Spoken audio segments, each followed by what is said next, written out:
John Desai here. Fred Dom here. John Eads here. Lou Yang here. Also, some of you might want to put your microphone on. Okay, next item on the agenda is approval of the agenda. Is there any changes to the agenda, staff? Chair and Commission, yes, staff would request to add item 7A, North End Update Presentation. This was neglected to be added to the agenda, but John Slack from Perkins and Will be attending our meeting, later this evening and provide a brief overview and update on the North End project. Okay. All right, with the change, is there an approval for the agenda today? I'll move we approve. I'll second it. All in favor of moving with the addition to the item 7A, North End Update, it signify by saying aye. Aye. Aye. Any noes? All ayes. Approval of minutes. Any changes to the minutes? Chair and Commission, staff does not have any changes to the minutes as presented. Okay, staff, it doesn't have any members? So moved. No changes? No changes. I Okay. move that we approve the minutes as read or as stated. Second. There you go. Okay, Fran and Alan moved. All those in favor of approving the meeting minutes signify by saying aye. Aye. Any nays? All approved. Okay, we're gonna go to item number 5, new business, conducting city business and public meetings presentation.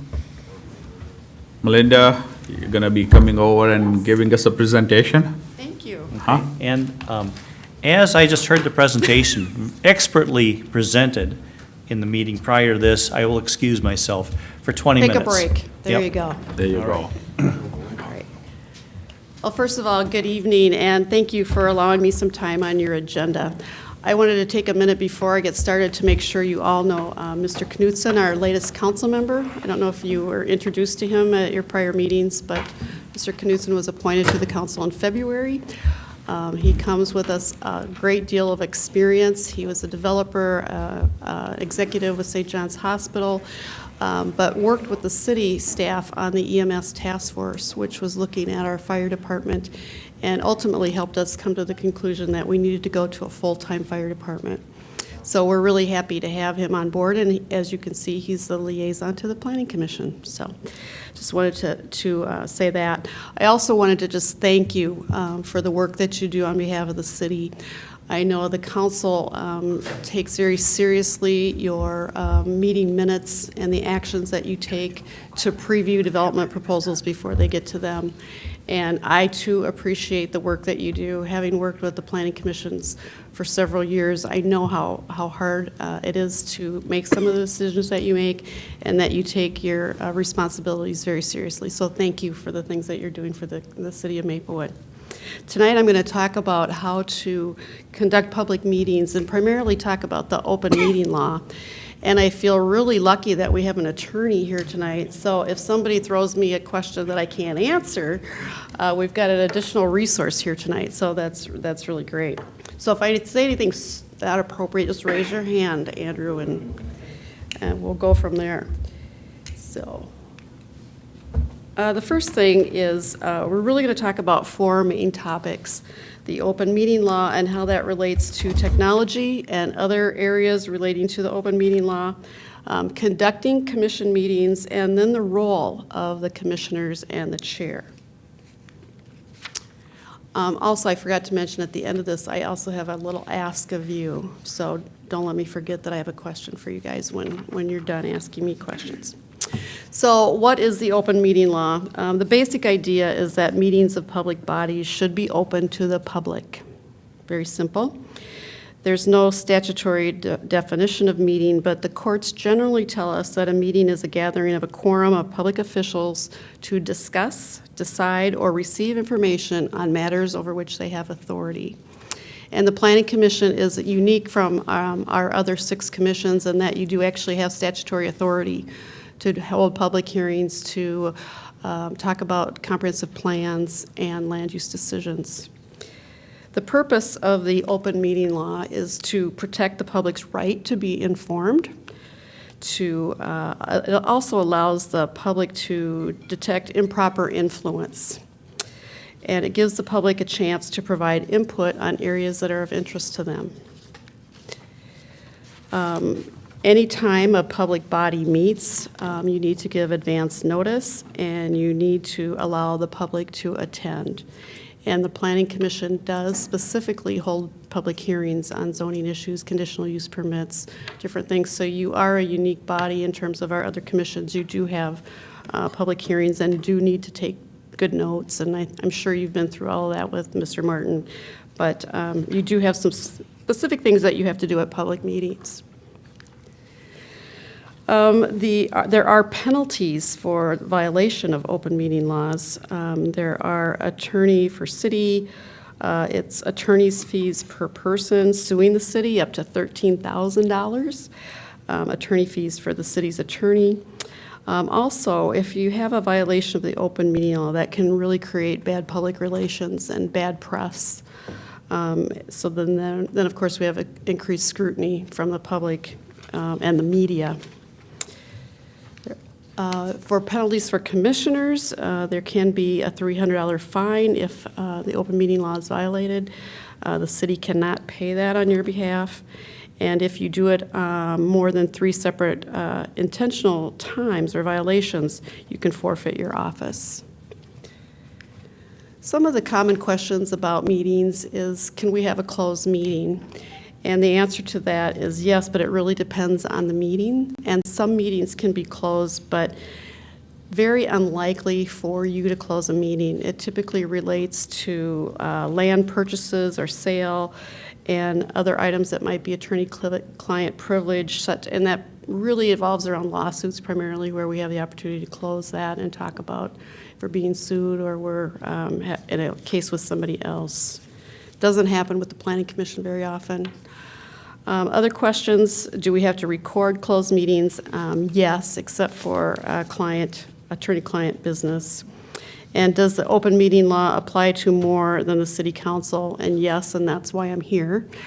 Any committee, subcommittee, board, or commission of the council is subject to the open meeting law. One of the things that has really we've been more aware of, I guess, in the last few years, is the role of technology in how we do business and how we have to be careful not to violate the open meeting law. Those are done through things like email, Facebook, blogs, Twitter, MySpace, that kind of thing. This is something that is really important to local municipalities, and this is currently being addressed by different committees at the League of Minnesota Cities, and also there's a legislative commission looking at data practices.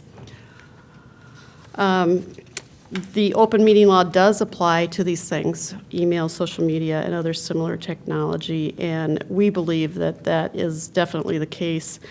I was telling the CDRB a few minutes ago that we have a .75 position that is just dedicated to answering or addressing data practice requests.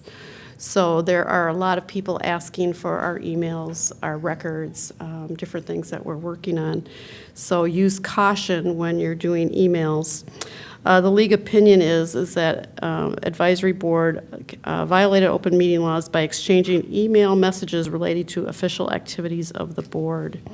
So one of the things that you can do, or some of the things that you can do to avoid that, is to be really careful about emailing each other. It really should be a one-way communication, either coming from a commissioner to staff or to staff to all of you. Do not get in the habit of reply all, because then that can start a conversation that you can't have with each other. That also works with phone calling. So Paul can't call Tushar, and Tushar can't then call Fred and say, well, what are you thinking about that application? You can't do that. You can talk to Mr. Martin or a staff member if you have questions about the application, but do not get in the habit of surveying the rest of your members to see what they're thinking about something. That would be an open meeting violation. So the one thing that I tell our staff is be really careful. One of the things that I kind of use as my touchstone is what I want what I say to be in the Pioneer Press. Because then I might do that through a different way. I might call instead of emailing you, or phrase things differently, or have an individual meeting with each of you if there was something that was important, instead of taking a chance that something gets worded wrong and gets picked up. All of our emails are public information, and we save all of them.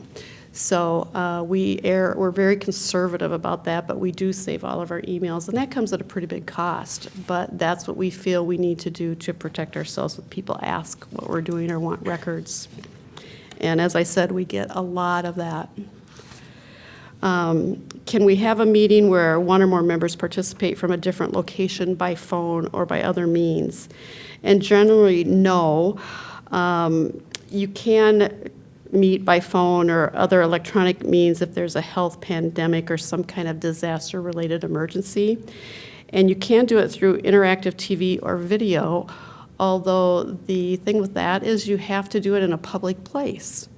So if you're traveling for work and we have a really important item on the agenda and you want to vote on it, we can Skype you in, but you have to be in a public place to do that. So that's just something to remember. I don't know that I remember the Planning Commission ever doing that, but we have done it with the council on a few occasions.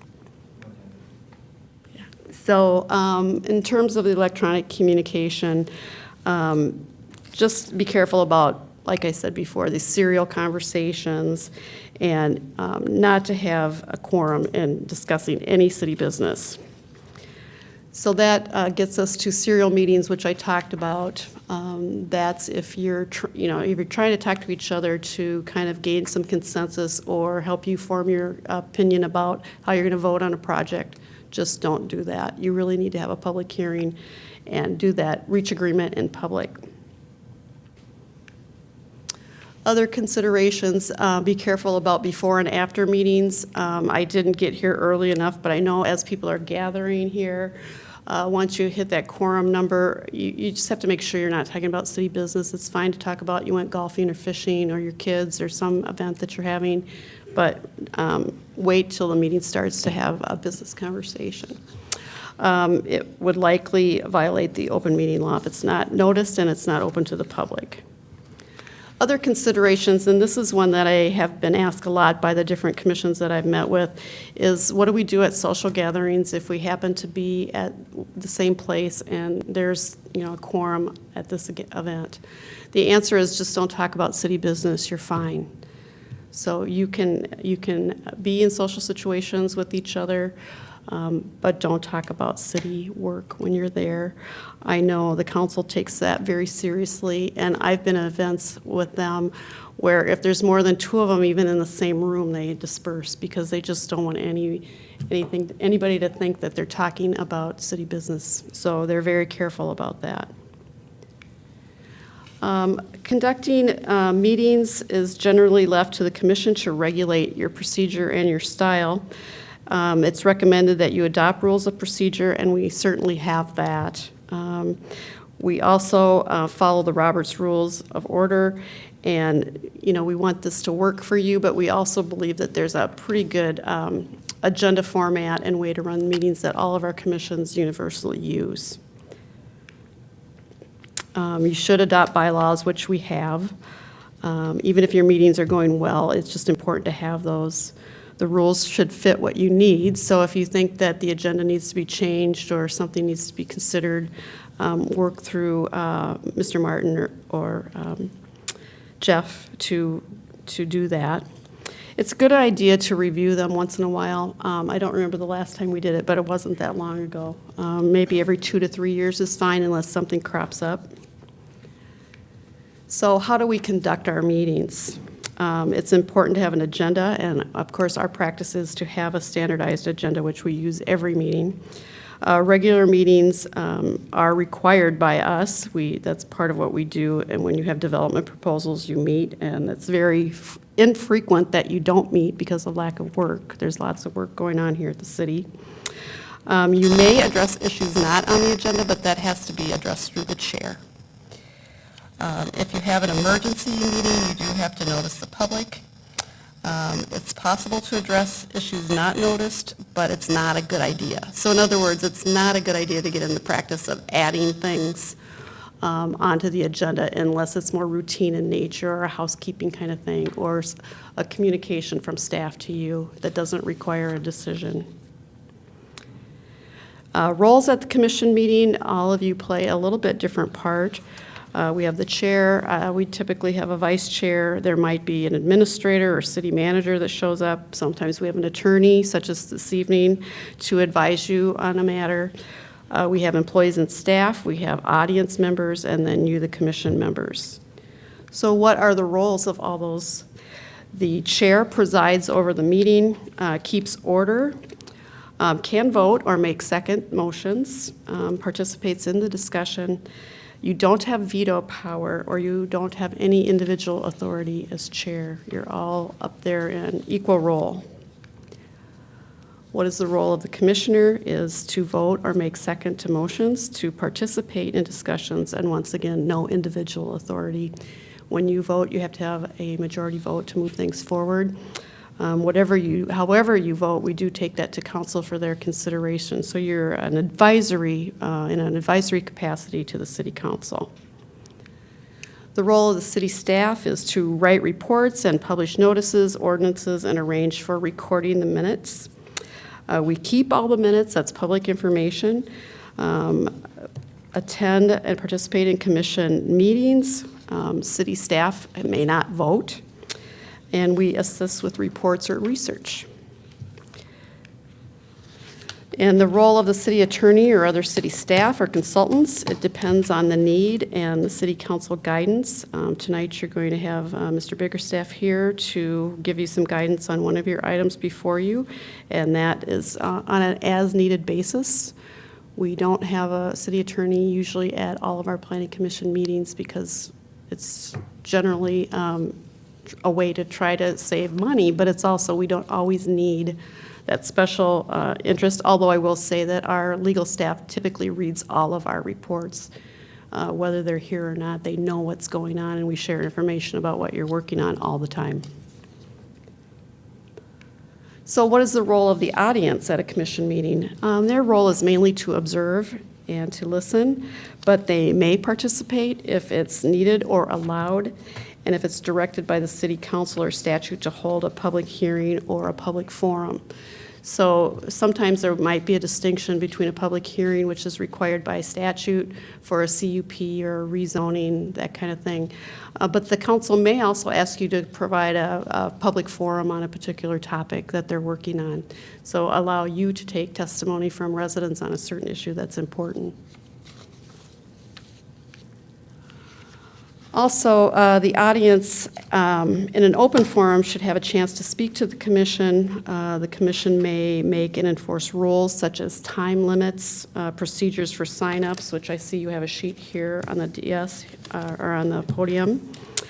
They do need to follow rules or guidelines, and they don't have a right to remain if they get noisy or unruly. And you might have a question about that later, I don't know. But those are some of the things that we expect from people who come to the meeting. The commission's role during open meetings is to listen. You can ask questions. Those generally work through the chair. You're not really here to respond or problem solve. It's more of a listening function to help you deliberate on the item before you. And it's one way to hear from the residents is to allow them to talk. Now, one of the questions I got at the last meeting was, do we have to let everybody speak? And that's really up to the chair unless you have a public hearing where you need to let everybody talk. So at that, I am completed with my presentation. I'm happy to answer any questions, or if you have other training ideas or things that you've been thinking about, please let Mr. Thompson or Mr. Martin know what you're thinking about, and we will try to get you that training. Otherwise, I'm here for questions, and then I do have a question for you guys as well. I have a question, and this might be to the staff too, is what is the time frame between a project application coming in and the residents being surveyed? I'll let Mike take that. Sure. Chair and Commission, so generally what we require, so you meet on the third Tuesday of every month. We require applications 4 weeks prior.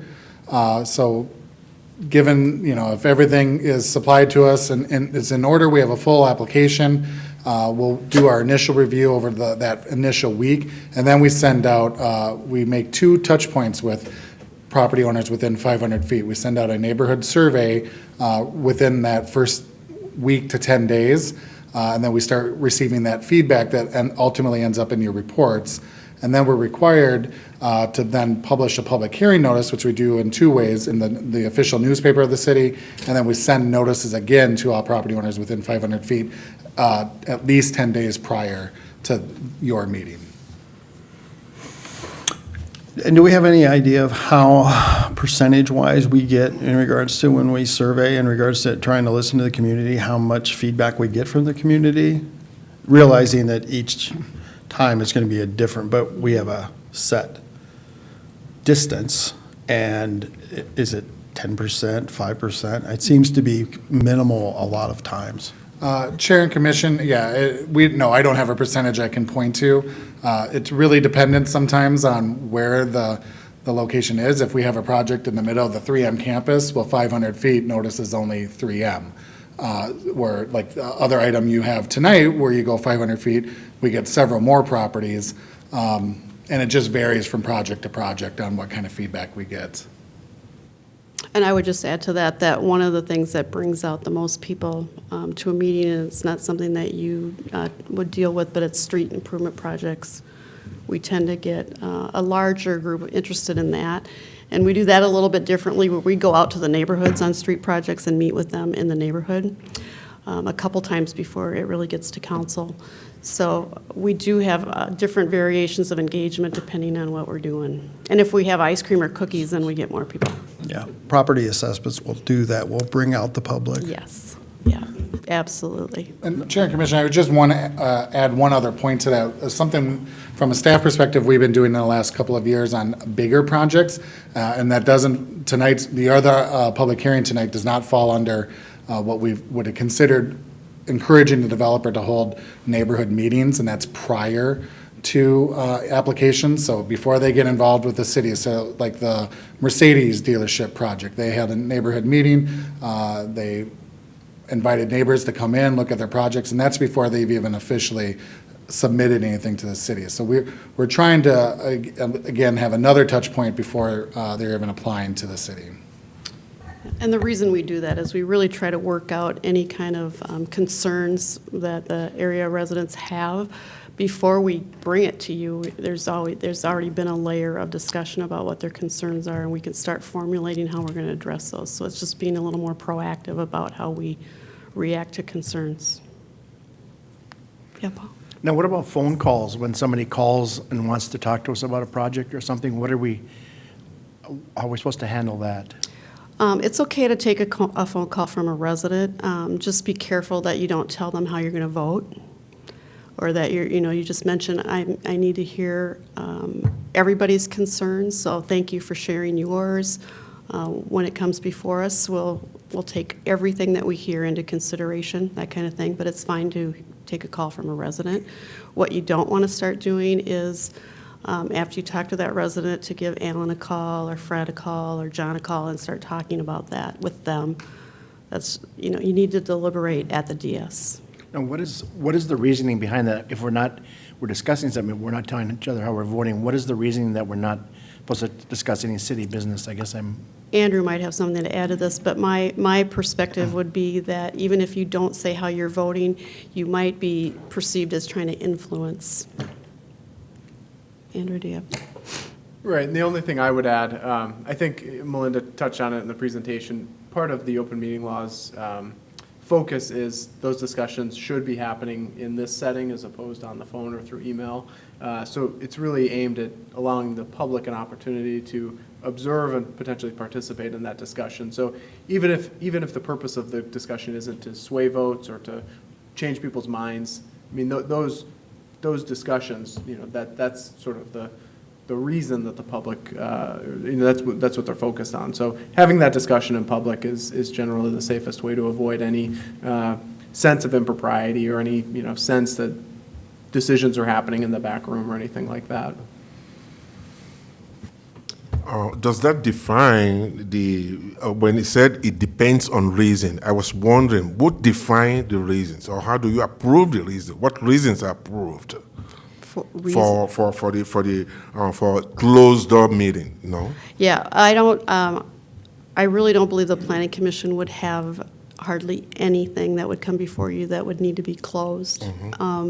I've been working with planning commissions for a very long time, and we've never had to close a planning commission meeting to talk about anything, because typically the kinds of things that are allowed to have closed meetings are done at the council level. Now, what about somebody that comes to a meeting and they just want to speak and it's not pertaining to the meeting? How should we deal with that? We've never had that happen. As a chair, you have the right to gavel them down and tell them that they're being inappropriate. One of the practices that our council has adopted is they typically just let the person have 3 minutes and be done. There is a timer there if you want to learn how to use that. We could employ the timer. We can look at our one. The other thing that I mentioned to the design review board is that if somebody really gets out of control, there is a panic button under the desk there that you can press, or you can signal to Mike or Jeff that you need some help. Or you can even say, would you please go get a police officer to one of the staff, and they'll go do that. But, it's easier because of some of the history that I have here and knows what happens when we call the police. Doesn't end up well. So I would suggest that that's sort of your last resort if you can avoid it. We've never had that issue yet, that severe. It is, I know that there can be some speakers that are annoying and they're not very nice, but it's better just to give them their 2 or 3 minutes. And you can make that rule. You can say you've got 2 minutes, or you can say you've got 4 minutes. It's up to you. Council uses 3 minutes.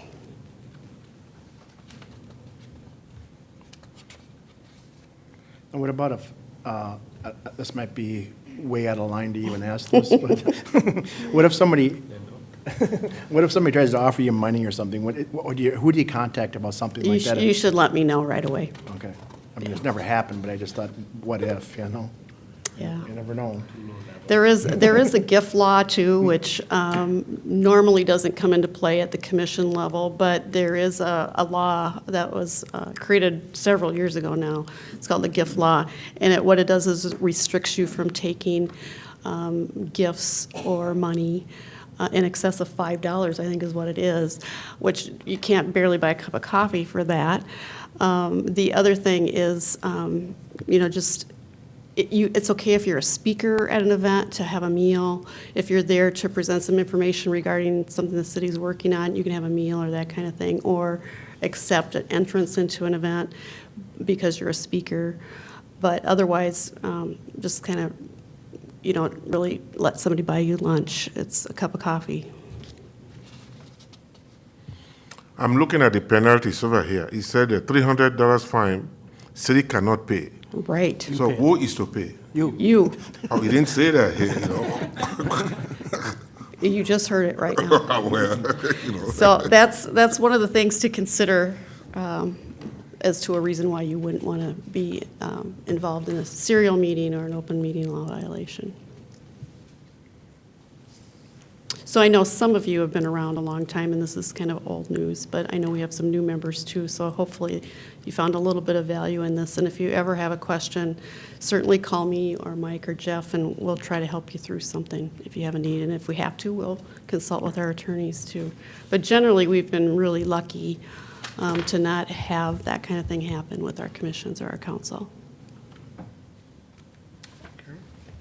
And if there aren't any more questions, I have a question for you. So when I gave this presentation to our new council members, it had a little bit different focus, a little more material than this. But I got the idea that maybe we should do this with all the commissions. So I have been visiting with all the commissions, and I shared that with the council that I was going to do this. And they wanted me to ask you this question. When you came before the council to interview to be put on a commission, how did you find the interview process? Did it seem friendly? Did it seem cold? Did it seem appropriate?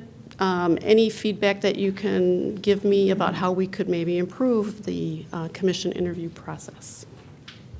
I think, Lou, you're probably the last person that we've interviewed, or the council has Yeah. interviewed. I thought it was just a little difficult to prepare. Just kind of didn't know what was What to going to be expect. asked. Yeah. You know, we filled out the online application and all that. I came in not knowing if it was going to be focused on that, or if it's like a job interview where you're going through your resume, or Right. which way to go. So maybe a little kind of a heads up before getting in front of the commission or the city council. That's a would be really great. good comment, and one of the other advisory boards had something similar. Like, it would have been nice if one staff would have called and said, tonight when you come to the meeting, because we always call to make sure you're coming for the interview, Yep. to say, there will be 5 questions. They'll be asked by the city council, you know, maybe a flavor of the questions. Yeah. Okay, thank you. Any other questions or suggestions, I Let's mean? take the waterboarding out, though, so we don't. Waterboarding? I'll pass that on. You have a I great think- sense I of humor, think- Paul. I think the, people have also said that it's kind of intimidating to go before the city council for the first time to do that in public like that. But I think it's, if we're going to be in front of the public here, I think it's important that we have that exposure. But it is, I think people have been a little bit intimidated by that too, I've heard. You know, the council can't have interviews out in the Maplewood room or anything, because then they'd be violating the open meeting law unless we wanted to open up the doors and let anyone come back into the city hall, which we really don't want to do that. But, you know, I think one of the other suggestions I heard from a different advisory group was it might be more friendly to have the interviewee sit up at the dais. I don't know if that would help or not, if it's more formal to stand up here. I don't know. That was just one of the ideas that we heard. But I also think maybe prepping the people before they get here would kind of help them understand that, you know, the camera's going to be on and you're going to have 5 people firing questions at you. Or even know what the questions are too, ahead of time, maybe. You know, there's mixed opinions on that, but that is a suggestion. I know when we interview people here at the city, sometimes we give them a couple questions ahead of time, and sometimes we don't. It just depends on the position and really who's hiring and what they're looking for. But that's not a bad suggestion. I would also have a comment regarding renewals Okay, of planning commission members. yeah. If the member is willing to continue on and there aren't other candidates who are interested in that position, what's the value in bringing that commission member in front again for an interview? I wasn't aware that we were doing that. My I've been underst- through it myself, so that's why I'm Oh, asking. when you that. renewed? Yes. I don't think we do that So, anymore. Last time we did not do it, but Yeah. prior to that we did. So first of all, what's the process? Uh-huh. And second, is it necessary if there is that particular candidate only? Yeah, I don't so- think there is any. Yeah, I'll give my answer, and then Mike can correct me if I'm wrong, but I believe that our current practice is that we reach out to you first. And if you're not interested in renewing, then we advertise. So if you let us know that you want to re-up, then we don't put anything out. We don't Okay. go after new applicants. But we do ask you to fill out a form so that you can give us some input as to how things are going. And we do read that and find that valuable. Yeah. If there's nothing else, I will just say thank you for having me. Let me talk to you a little bit tonight, and I hope you have a great meeting. I will not take the sign-up sheet with me, so you can follow the rules. Thank you. Thank you very much. Thank you.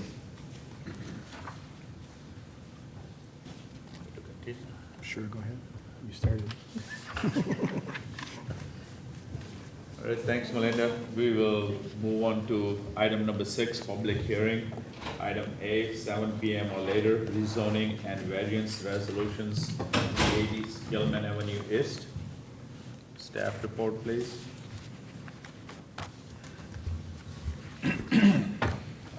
Good evening, Chair and Commission. This evening, we have Mr. Chad Greenawald in our midst, and he's here to request of you rezoning and variance for 380 Gilman Avenue East to allow him to build a 2-story twin home on this property.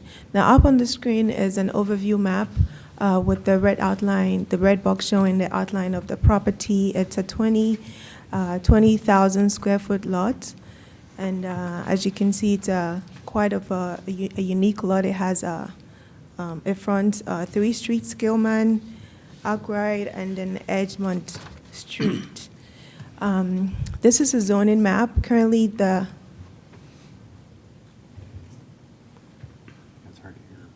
this is a zoning map of the property. Again, the site is shown in the red box. It's currently zoned as R1, single dwelling, and the applicant is asking to rezone it to R2, double dwelling. And you can see from the map that the property is surrounded by a number of double dwellings, single dwellings, as well as multiple dwellings. You can actually did a little digging and found that some of the lots all the way to the north heading to Edridge Avenue were actually rezoned as far back as 1979, the 1980s, and all for the same purpose, to build a duplex, just like the applicant is requesting this evening. Again, the land use classification will remain the same. It will not change. It would still be low-density residential, even though it's been rezoned to double dwelling.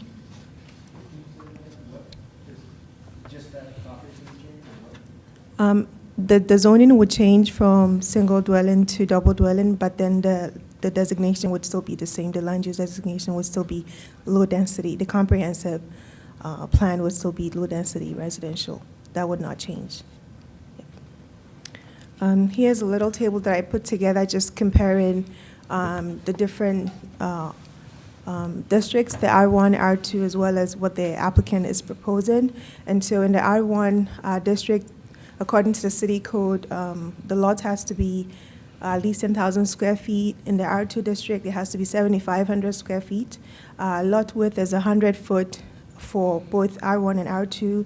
And then uses in the R1 districts, single-family homes, manufactured homes, of course, with city council approval, public parks and playgrounds. And then for the R2 district, all the uses in the R1 district are allowed, including double dwellings. Setback requirements are the same for both R1 and R2, 30 in the front, 10 in the side, and then 20% of the lot depth for the rear yard setback. And the building area is also no more than 30% for both R1 and R2. Now, the applicant has a 20,000 square foot lot, which means that we could fit in 2 R1 lots. The only challenge here has to do with the lot width, which is 80 feet instead of the 100 feet that is required by both R1 and R2 for corner lots. The applicant wants to do a two-story twin home. He would be maintaining all the setback. He would have 30 foot in the front for all the three streets, and then you have 16 feet rear yard setback, which is the 20% of the lot depth. He's also proposing to build less than 20% of the lot, and so want to mention that it could also be, if the applicant chose to go the other way to build it as a single family to maintain it as an R1, he could actually build up to 6,000 square feet of the lot. And then this will not come before the Planning Commission. It would just go through staff review. But the applicant is asking to do R2 so he can maximize the lot and also get a variance to build on an 80 feet lot width instead of a 100-foot lot. These are some preliminary plans that the applicant submitted, front elevation, and also showing the side plan. This is how the twin home is intended to look like. If it gets approved, the applicant would have to submit detailed plans to the city's design review board and before they can begin construction. Also, in the applicant's narrative, which is included in your packet, he had mentioned that this is not the first twin home that they own. They have a number of twin homes within the city of Maplewood in Little Canada. Staff went and visited the site, and then these are pictures of 2072 and 2074 Bradley Street North, built in, I believe, 2072 and 2074 was built in 1988. 486 and 488 Eldridge Avenue was built in 1979, and you can tell from the pictures that they are still in very good condition. The city has not had any issues with all these properties, and so staff believes that the applicant would maintain the properties if given the opportunity to go ahead. These are other pictures of pictures of similar properties that's owned by RPS Legacy. I believe the applicant can speak more to that when he's given the opportunity to. And so when considering rezoning and variance requests, the city code as well as state statute requires that we look at a number of standards, including is it a reasonable use of the property? Is it in harmony with the general purpose of the zoning code? And is it consistent with the density classification of the comprehensive plan? As I had mentioned earlier on, the density classification would not change. It will still remain low-density residential. This is also in harmony with the zoning code. As I showed in the zoning map, there's a number of double dwelling and multiple dwelling within this vicinity. And so we believe that, staff believe this is a reasonable use of the property, and it would not detract from the use of the neighboring properties. Again, state statute requires that when we review variances and rezoning requests, we send out a survey to property owners within 500 feet. Staff did that. We got 13 responses back. 38% of the responses were in favor of the project, 53 were not, and most of the responses that were not in favor had concerns about maintenance, which can say is true for even single-family homes and commercial. Pretty much, if properties are not maintained, they tend to affect adjacent homes or tend to decline the property values of homes that are around. But seeing that the city has not had any issues with RPS Legacy, we are believing that the applicant would maintain the maintenance culture that he is with the all other properties that he has. We also mailed out public hearing notices to property owners, and we published in the papers. Today is a public hearing, and then City Council would look at this proposal on July 8th to make a final decision on it. And so staff considered all the comments we got back, looked at the zoning and all the other facts that we had to consider, and we are recommending approval of the rezoning and variance resolution to allow a twin home to be constructed at 380 Skillman Avenue East.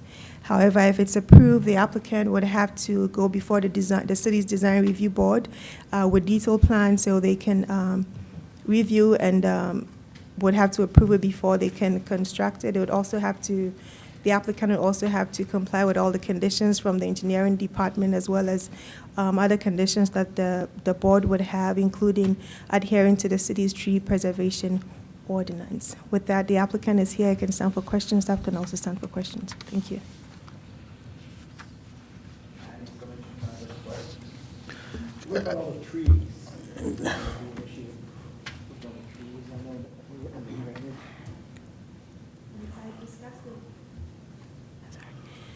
I discussed it with the applicant. The applicant intends to maintain some trees on the property, especially to the south, for the homes to the south, the single-family homes to the south. And so when it goes before the design review board, would have more conditions as to adhering to the tree preservation ordinance for the city. For the 30 feet, since it's on its own street to street, is there a set standard, or is that just kind of keep in line with the other properties there that we could go less than the 30 feet? Is it possible that, because it's on its own individual lot, that we could go less than that 30 feet to get that 20 feet to the rear? Is that a consideration, or is that not? We want to stay that minimum of 30 feet from the front because of the zoning. Well, city code requires that it be set back 30 feet from the street, and so he has to be, unless he applied for reduced front yard setback, then he would be able to be closer to the street than 30 feet. So which is more important than to the front of this, or to the rear? Because we're 4 feet short on the rear too for the 20 feet. No.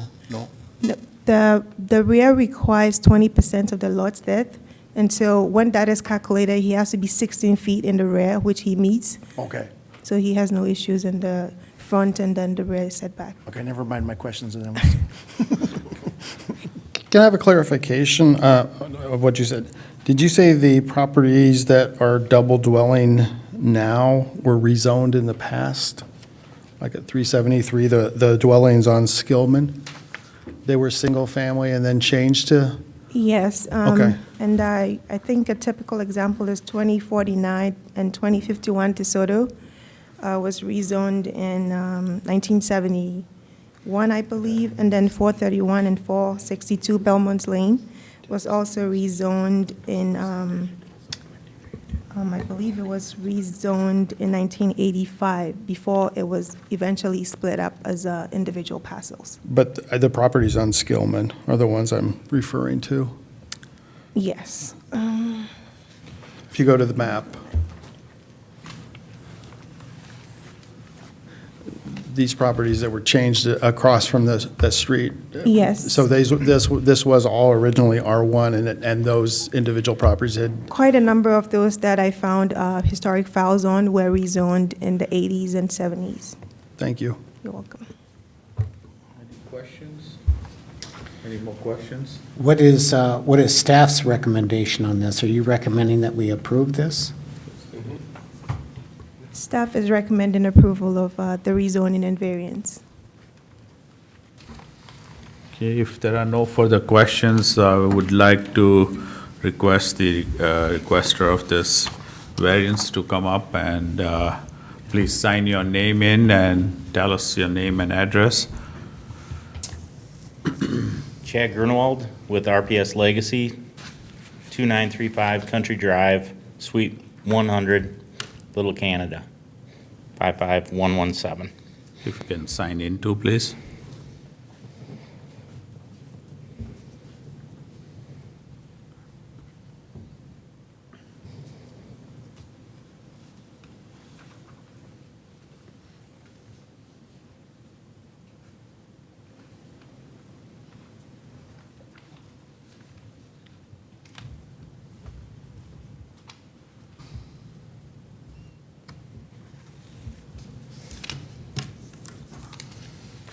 Any questions for him? Now, you've owned this property for 20 years or more, right, or 30 Actually, the years? company that I work for, RPS Legacy, has owned the property for quite some time. It used to be Azure Properties, and Richard Schreier owned that company, and he's had this lot for a long time. He actually, his wife still lives about 3 blocks away from there. And they were hoping to always develop it and then just waiting for the right Yes, it's opportunity. always been a hope to develop this and put a twin home or duplex on this property. So the home picture that we saw looks like a single story. Is that a lower level walkout? No, it wouldn't be a lower level walkout. I just produced a more modern drawing. All the pictures that we have from our duplexes from the late 70s and 80s, I think need to be updated. As you'll see with some of the permits that I've asked for with renovations, we are starting to update these duplexes in Maplewood, Little Canada, and other parts, Mounds View. So this picture here, I think, is a little better curb appeal than the pictures that we have currently. But this is still a two-story. We aren't dead set on a 2-story. We might even go with a single level like this, so it might appeal to our Seniors. elderly class that are looking more for single living, or single floor living. Absolutely. Any other questions, Bill? Yep, got a question for you. So these are both going to be rental units? Correct. Who is managing it? RPS Legacy will manage our own properties. Well, I was looking at the comments from the people in the area, and most of them have, are negative comments about rental properties. It seems that the people think it's gonna turn into Sanford and Sons or something like that. And is there anything you can say to alleviate those concerns? You know, everybody's gonna have that stereotype when it does come to rentals, but we do a pretty good job of screening our candidates to live in our homes. And if we provide a nice home, we tend to get a nicer tenant. Okay. And how many homes does your company manage? Just in the twin homes, we have 30, I believe, Okay. duplexes, and then we have a couple multi-units. We have Risotto Villa, which is a 55 and older community right over on DeSoto, not far from the property. We have an 85 unit in Roseville, multifamily, and then we have another 43 unit in East St. Paul off of Mechanic. Okay. How many homes do you have like within let's say a 1 mile radius of this proposed project? My guess is, to the best of my ability here, would probably be 14. Okay, 14 that your company manages within 1 mile? I would say within a mile. Staff, do you have a am I record correct, of those Judy? homes? Not 14 homes, but 7. 7 duplexes. 7 duplexes. Chair and Commission, no, I don't have staff does not have a record specifically of properties within a certain location. Well, I'm just wondering, what I'm getting at is, these people that feel strongly about rental properties, if they had a record, so they could go and drive by and Certainly. see what those properties look like, that might, I did help. provide a few to Jane, but I Yep. can give, pretty much on Bradley Street, Yeah. a lot of those duplexes we own. So, of course, this brilliant idea of mine, I have no idea how to implement it, or whether it's appropriate, or whatever, it's just an idea I had, so, I don't know, is that something you, could be done with? Chair and Commission, City end? off the cuff, if the applicant provided us with addresses, we could post it to the project page. Okay. There is a page for new development on the City of Maplewood's website that we could post I think they'll addresses. be happy with the maintenance and the upkeep of our properties. The lawn's always cut, we don't have any trees hanging over in the driveways, and the roofs aren't falling apart. We do maintain our properties. And these are all your properties that you provided pictures of, correct? Not all of them, but yeah, then there's some, so you guys can get an idea of what our properties look like. Well, all of Arkwright is multi, Multifamily. And there. we don't own anything on that like it's particular changing street. the environment. No, the environment is not changing. It's a pretty much of a mixed use there, so. Right. Chair and Commission, I'm just going to take this opportunity, well, it's important to understand the context of past rezonings in the neighborhood and other properties they may own in the area and how their upkeep, but just remember, you're making a decision tonight on rezoning and variance based on what's presented with this project. correct. So, The public comments, I noticed too, that there's 5 that are opposed and 4 are actually for it. So it's not as lopsided as it appears. Yeah. Are there any other questions for him? No? All right, thank you very much for coming up. Thank you. This is a public hearing. If anybody else wishes to step up and give your opinions, comments regarding the subject, please. Anyone? Okay, seeing no one, public hearing for the rezoning and variance is closed. Staff members, planning commission members, any further questions of the staff? Well, that's just for this lot, not that we're changing the zoning, just for this, just the specific lot, not a block or anything, right? Just this lot. Yes, Chair and Commission, it's just for 380 Skillman Avenue. Okay, I'm kind of thinking that, about my idea that maybe that's something more for the Community Design Review Board, because that has to do with appearance. So I think I'd keep that in mind, but I think it sounds like a reasonable project. There's other homes like it right in the immediate area, so I would vote in support of this. Okay, so is there a motion? Is there a motion? Yeah, let's go make with a the motion. motion, please. Okay, so moved. So moved what? What I just said. That, oh, I Can you moved please- to approve the rezoning and variance You have to read- resolutions. You have to read it. Yes, please. That's what I was doing. Motion to approve the rezoning and variance resolutions attached to allow a twin home to be constructed at 380 Skillman Avenue East. Thank you. Any seconds? I seconded it already. You're Okay. too slow, Fred. You can't second We've before I got make the motion. Bill, Yeah, why you don't second him before making a motion? okay, Bill Okay, proposed it. Fred, you got it then. Paul seconded it. All those in favor of this resolution, say aye. Aye. Aye. Any nays? It's all ayes. Motion passed. Okay, item number B, 7, Recommendation. it's all a recommendation, they were told, hopefully. 7 PM or later, ordinance amending Chapter 44 of the City Code by adding Section 44-22, which provides a process for requesting a reasonable accommodation pursuant to federal law. Staff? Chair and Commission, yes, this item is before you tonight due to the city seeing an increase in the number of requests for reasonable accommodations. This can be seeking relief from zoning standards from the city. Typically, the most common example we're seeing are for sober houses.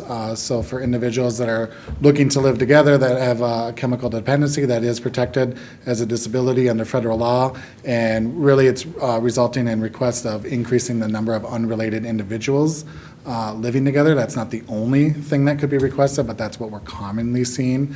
And so we've been working with the city attorney, and that's why Mr. Biggerstaff is here tonight to help with our discussion. Because really, the history of the city's history in dealing with these reasonable accommodation requests has been a case-by-case basis, and we don't feel that that's the best way moving forward. So we're looking to formalize what that process is, so everyone, from both the applicant to city staff, to neighbors, to the planning commission, city council, everyone is on that same page as to how these requests are handled. So the ordinance that is before you does lay out a process of where an application is made. There are standards that staff then review, make a determination if the reasonable accommodation request is reasonable. If staff, whatever that decision is made, would notify the applicant if an approval is requested or recommended, or staff approves the request. Then immediate neighbors are also then notified and given that option to appeal. Based on how this ordinance is before you tonight, given that option to appeal to city council, who then would review the request and make that final determination. So it's really a pretty straightforward ordinance that's being proposed before you tonight with just a structure of how staff would handle those requests and review those requests against. But I would ask a representative from our city attorney's office then to provide a little more context of how cities get in this position and what they need to be considering as they analyze these requests. Before we go into what is being proposed, can we get a little background on what is in existence today that's requiring people to come in for requesting a reasonable accommodation? Sure. Almost every example I can think of, and I can think of essentially 3, are sober houses. So again, it's a group of individuals looking together for support from chemical dependency. No services are provided on site, no treatment, no licensed professionals, nothing is occurring on there other than individuals living together in support of each other as they're moving through that dependency. So today, if there are 3 friends who want to share a home, that's illegal in the city of Maplewood? Not 3, but 6, Chair and Commission. Minimum of 6. Well, let me back up. So the city ordinance limits the number of unrelated individuals living together to 5. So 5 or fewer, no, they would not need to come to the city for any kind of request. Anyone could be living together for any type of reason. I will clarify, just since we're on that, if you're related, there is no limit. It's not related to what we're talking about tonight, but I just want to make it clear that families essentially don't have a limit to how many people can be living together with blood relation. But when you're talking about unrelated, that cap is then 5. So if you're looking at 6 or more, that's where we're seeing a request for relief, essentially. Now, is that all zoning? Chair and Commission, yeah, that would be a residential housing unit, correct, regardless of the zoning. You said that this is in pursuant to federal law. How often is this being reviewed? I'm sorry. How often do they review it, on the federal level? Well, I believe this act was approved, well, it says right there, 1988. So I'm not aware of any additional review or revisions since then. Go right ahead, you had a. Sure, and just by way of introduction, my name is Andrew Biggerstaff. I'm an attorney with Kennedy and Graven, who acts as the city's attorney. Ron Beatty is the normal city attorney, but he had a conflict this evening, so he asked me to sit in for him. It may be helpful just sort of as some background information, and maybe to answer a few of the questions that have been raised. I think Mike did a great job of sort of laying out the general parameters. And as he just mentioned, there's really two federal laws that this issue is focused on. It's the Americans with Disabilities Act and the Fair Housing Act, which was last amended, as far as I know, in 1988. To the question that just came up, I'm not aware of any further amendments to that law since 1988, but I will say that the Department of Justice and the Housing and Urban Development, Department of Housing and Urban Development, are responsible for enforcing those laws, and they've changed their stance a couple of times, or their position on a number of questions a couple of times, most recently in 2016. So there are federal agencies that look at these laws and how they should apply and things like that, and come up with guidance, but in terms of how has the law changed, it's pretty infrequent. Just by way of some general background, what the Fair Housing Act actually says is that, it says a lot of things, but applicable to the city, cities are required, any local government unit is required to make what are called reasonable accommodations to their policies and practices. And so what does that mean? Well, it essentially means the zoning code, the licensing codes. It can mean any number of things. Any rule that the city has is open to or susceptible to a reasonable accommodation request. And so the issue that we've, as Mike pointed out, that we've had to deal with over the last number of years is that when people come to the city and ask for these requests, we haven't really had a form or a book that we could go to the shelf and pull off to deal with them. So it kind of depended on who was the staff person that got the request in terms of how it was dealt with. And so there just wasn't a good process in place for how we were gonna treat these requests and make sure that we were getting the same information from everybody and judging everybody the same way. And that's not unique to the city of Maplewood. In our practice, we found that that's frankly true of most cities in Minnesota. This is just an area that hasn't come up a lot. Once you leave the Minneapolis and St. Paul's, there's not a lot of cities that have adopted these types of rules until they start to get the requests that Mike was talking about. Some other common issues that come up that a reasonable accommodation may be applicable to, for instance, if somebody needed to install a ramp to enter their home because they were in a wheelchair and that ramp had to be in a setback, they could request a reasonable accommodation to the setback requirement. They could also request a variance, which is a little bit different process that's already in place, and there may be pros and cons to one or the other. So what we've done in crafting this ordinance is really just try to define a process, and so that when people come to the city and say, I would like to request a reasonable accommodation, we can pull the form that we've created off the shelf, have them fill it out and submit the information that we need to start making those decisions in a more uniform manner. And so that was really the impetus of all of this. As you know, it's a pretty short ordinance, kind of backed up by a lot of case law, a lot of federal law.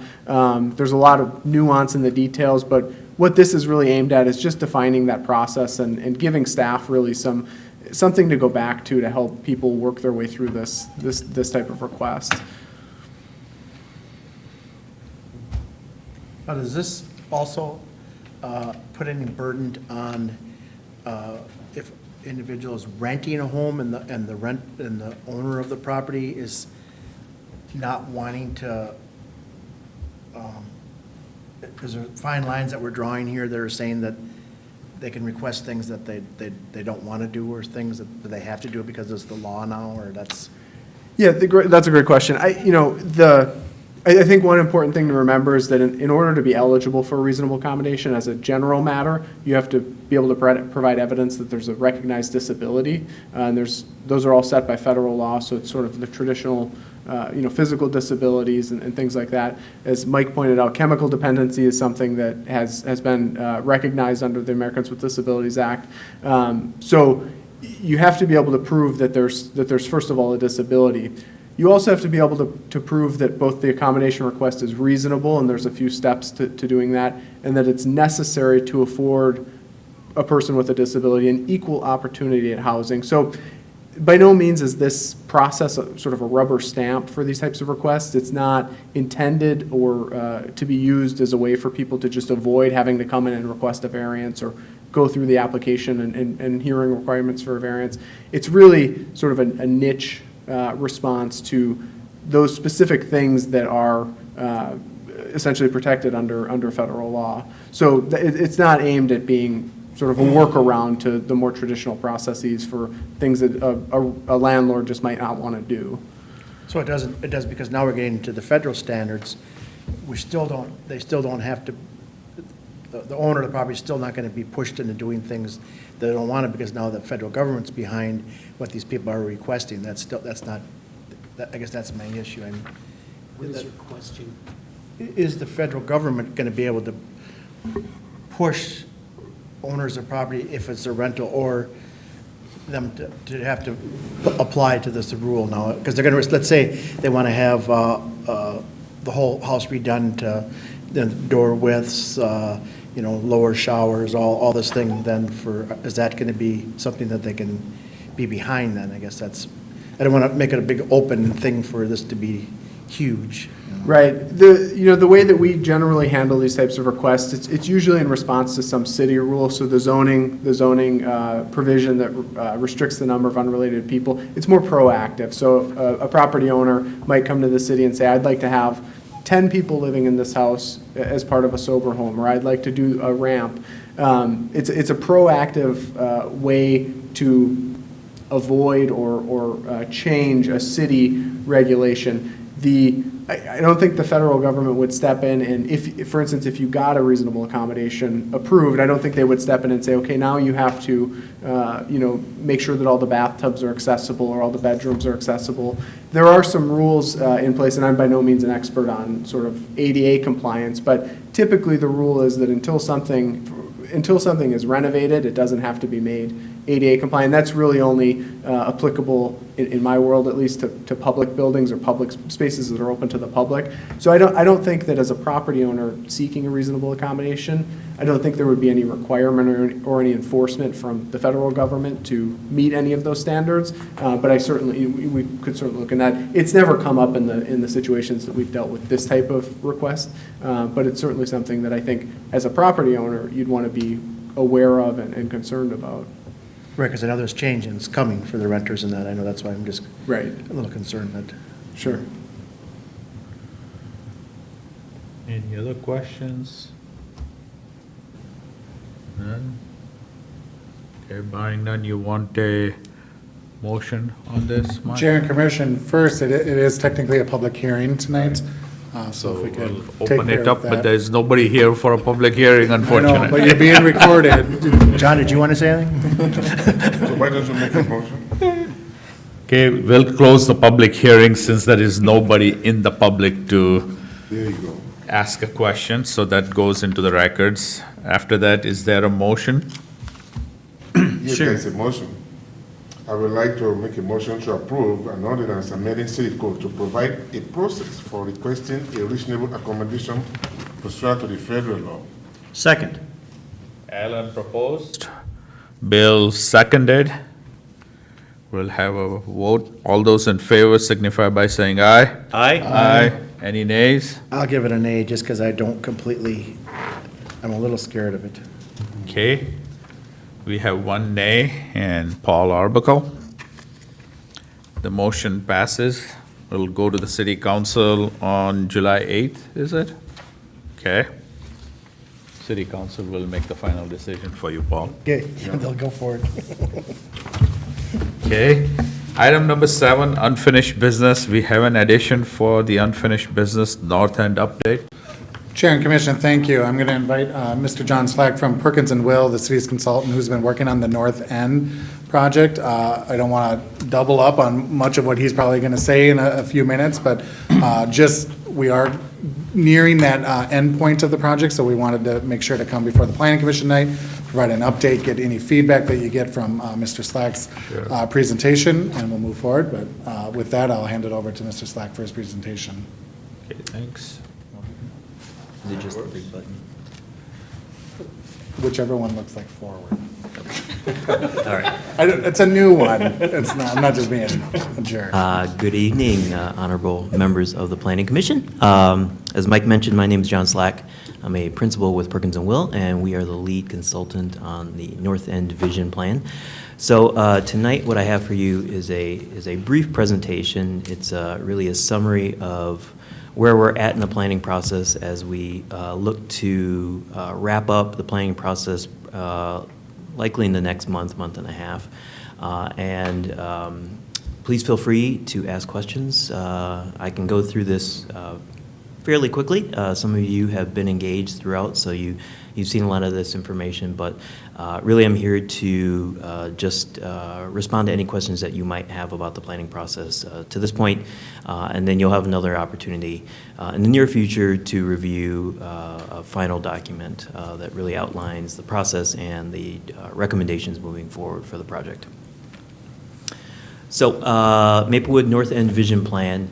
A little bit about sort of what I'm going to walk through tonight, where we're at in the process, highlight the vision statement and the overall goals that have been developed as part of the planning process, just give you a summary of where we're at with community engagement and what community engagement has looked like over the last year of the planning process, and then walk through the vision plan review, which I'll probably spend most of my time there, and then talk about design guidance implementation, and as we move forward, what are the final steps in the planning process. So this really highlights the planning process to this point. As I mentioned, we've been working on this project a little bit under a year, but I think ultimately at the completion of the project, it'll be about a year. We started with background analysis, so really just understanding all of the forces, the issues that really define the North End project area and that will influence the planning process and decision-making process as we move forward. We spent a lot of time gathering a lot of the background data, just really understanding again, you know, the things that really shape the district and the area. And then really it's about testing ideas, so developing concepts, developing ideas to move forward into recommendations, refining those ideas based on input from our steering committee as well as the community, and then at the point where we're at now is creating design guidelines to really reinforce that vision, and then last but not least, creating an action plan moving forward.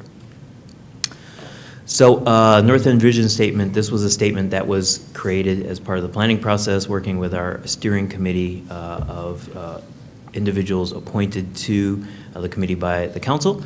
But this is sort of the overall writing theme or guiding vision for the plan. And throughout the planning process, once this vision was drafted and ultimately refined to what you're seeing tonight, we kept referring back to this guiding vision to ensure that the plan was meeting sort of the intent that was developed early in the planning process. So just read it. I'll just read it right off screen. North End is a local and regional economic activity center characterized by a diverse mix of sustainable land uses where people of all backgrounds can safely and easily come from near and far to gather for purposes of obtaining goods and services, wellness, work, recreation, socialization, learning, and living.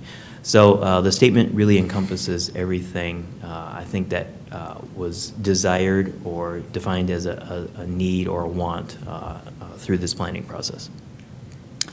So some of the overall goals, obviously there's a lot of key objectives and principles that will help guiding the goals. We won't go through those tonight, but overall goals: promote redevelopment that brings people to the North End, enhance multimodal mobility throughout the North End, better connect the North End to the broader region, strengthen the North End as a hub for healthcare and wellness, essentially really building off of some of the assets that do currently exist in the North End, create more unique experiences for visitors. This was one that's really driven by the conversation around what happens to retail in the future, and does the North End become more of a regional hub for other types of activities as retail starts to change? Create or capitalize on increasing diverse population. I think that was something that we really heard throughout the planning process, is that one of the strengths of the community is really diversity and equity, and how do we really build off of that? And then create design guidelines for the North End.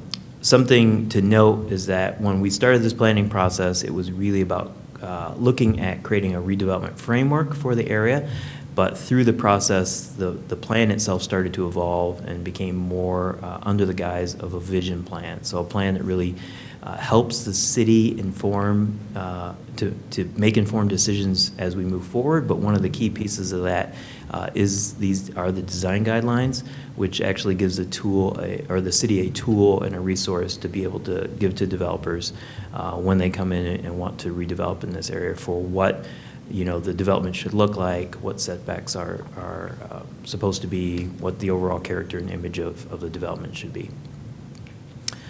So a little bit about community engagement. I think part of our charge when we started the planning process was to engage, underserved populations, really try to get out and meet those community stakeholders that don't typically come to maybe a typical sort of open house planning process. And so we tried to use as many tools and resources that we had available to us to really cast a broad net as far as stakeholder engagement goes. And so some of the things that we did as part of this planning process are summarized here.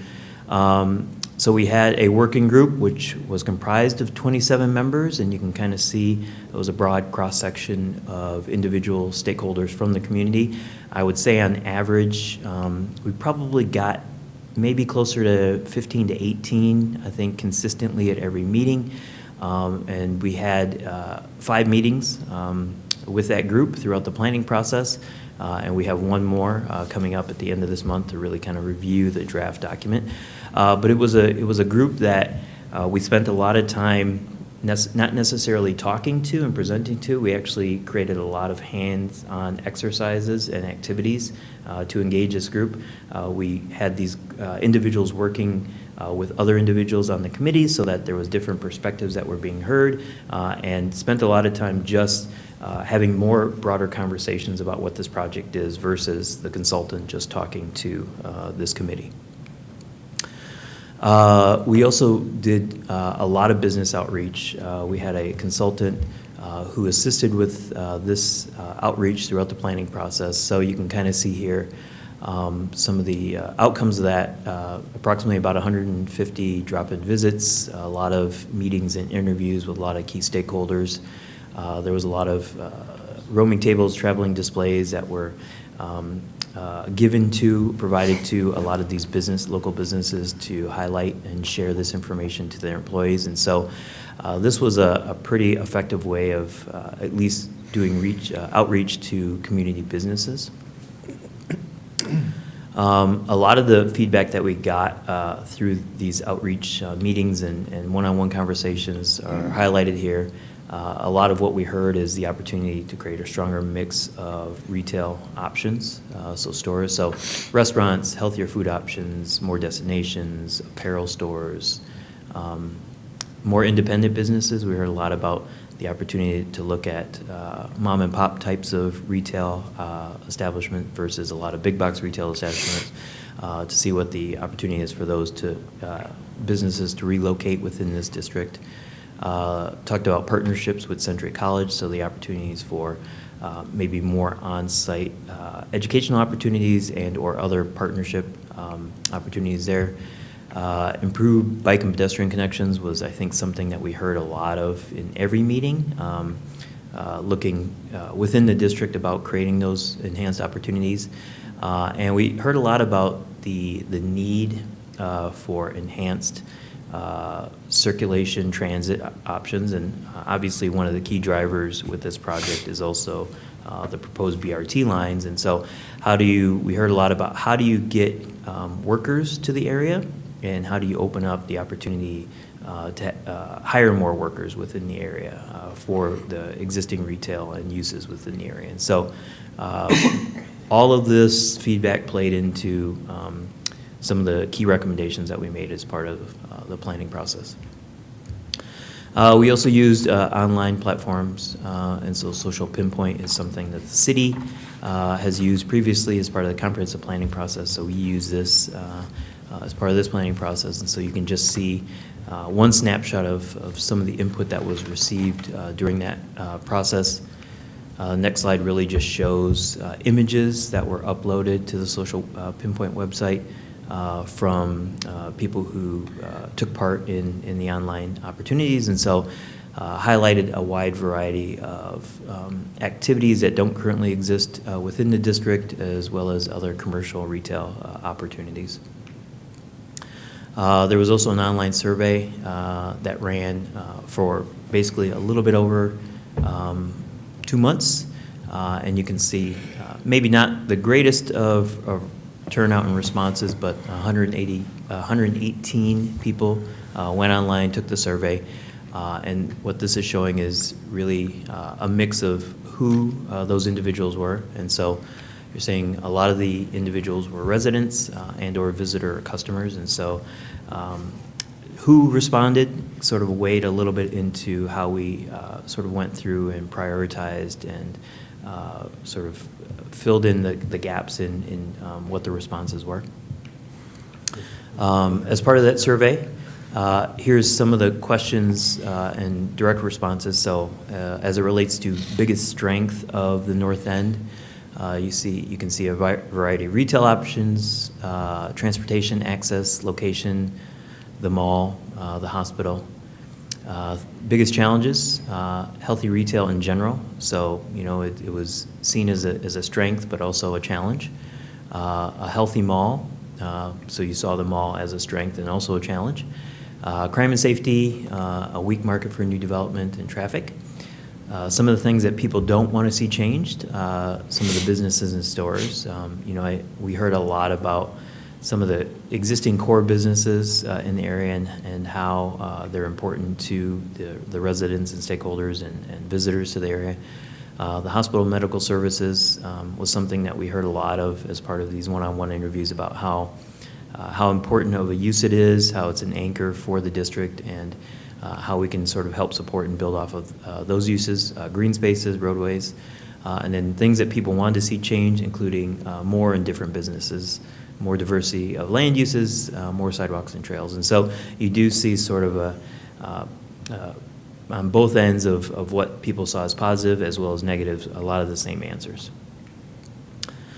Some of the things that were rated as either extremely important or very important within the district, so redevelopment of underutilized properties. We heard a lot about the opportunity for changing the land use patterns. We heard a lot about the opportunity for building on parking lots in the district, and you saw there was about a 90% return on that.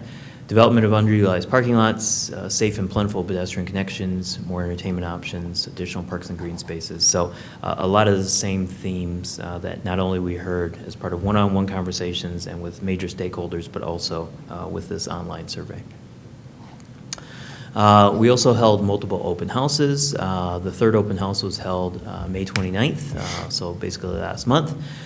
Pretty well attended open house. I think we probably had about maybe 40 people, 60, even better than I thought, sign in. And so there was a real rush at the beginning of the open house, and it was set up as a series of stations that kind of focused on different topic areas related to the overall plan and recommendations, but very positive feedback in general.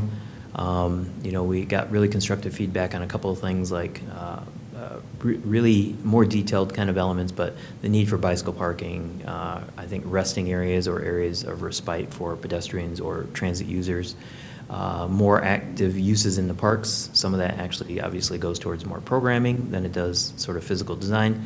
And a main event space, which we do show in a plan, and then maintenance of roads and medians, sort of infrastructure, existing infrastructure issues within the district was highlighted.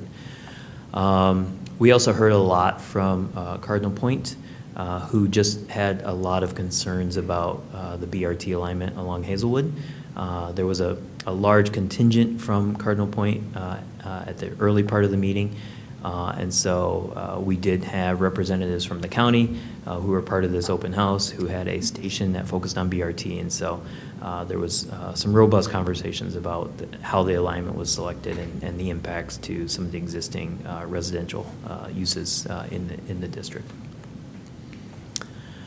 So as part of this planning process, one of the key things that we had identified early on was to actually have really important conversations, robust conversations with really some of the major stakeholders within the district. I think one of the things that was highlighted early in the planning process that we identified was that when you're doing redevelopment in older commercial areas in older parts of communities, there's a lot of challenges to doing redevelopment, ownership, size of lots. What's unique about this district is that there's a lot of large landowners, single landowners, with a lot of large parcels of land, which makes redevelopment a little bit easier from the context of not having to deal with multiple owners, multiple parcels. And so about midway through the process, as we were heavy into engagement, we reached out to some of the major landowners, that, as you can see highlighted here, including obviously St. John's, who also had representation on our steering committee, the Birch Run Station, the Washington Prime Group, who owns the core portions of the mall, and then the four major tenants, or the four major landowners that own the edges of the mall and parking, which included Kohl's, Macy's, JCPenney's, and Sears and Seritage. And so the next couple of slides really just highlight some of the conversations that we had with those major landowners as it relates to this planning process. So with Kohl's, this was actually a really strong retail location for them. It's one of the better ones within the region, and so they had no major plans to really change anything. They really liked the idea of more households, more residential in the area. Obviously, more households potentially means more retail sales for them. And they were actually really in favor of the planning that the city was doing. I think that they mentioned to us that in other parts of the country, in especially retail mall locations where they have stores, a lot of cities are really rethinking what retail is and how the cities can be engaged in redevelopment of some of these maybe aging assets.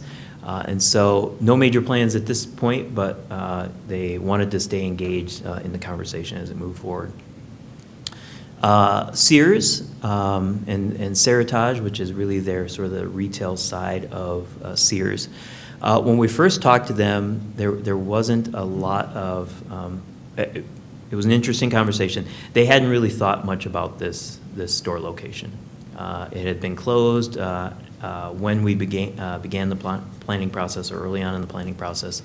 And so our call to them and our multiple conversations with them actually sort of opened up their interest in the site. And so with the multiple calls that we had, they were starting to think more intently about the opportunities at this site. And so at this point, they're really open to anything, whether it's redeveloping the land themselves or selling the land, or even working in partnership with the city and other developers. I think that they're open to anything. I know that they have been in contact with Mike at the city, and I think that they've had some potential partnership conversations about reuse of their assets at the mall. But moving forward, they expressed to us that this was a site that they were going to start to think about a little bit more intently than they previously had. Washington Prime Group was also part of the steering committee. I would say that they weren't necessarily really engaged throughout the planning process, but we did have a couple of conversations with them. No immediate major changes, plans for the mall. And this process, they also expressed that this process was sort of leading them to have conversations internally about the future of the mall and the future of the areas of the mall that they do own.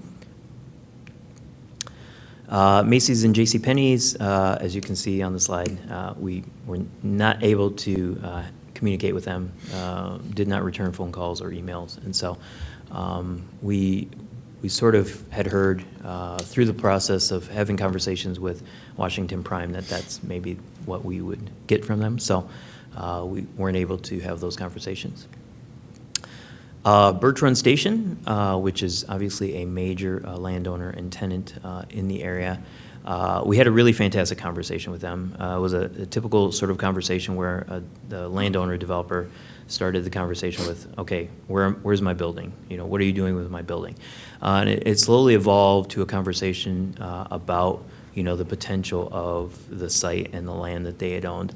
As part of those conversations, I know that they've had multiple conversations with Mike and staff about future opportunities on the site. I think those are conversations that historically have probably never had happened previously. They have a lot of major tenants coming up in their leases.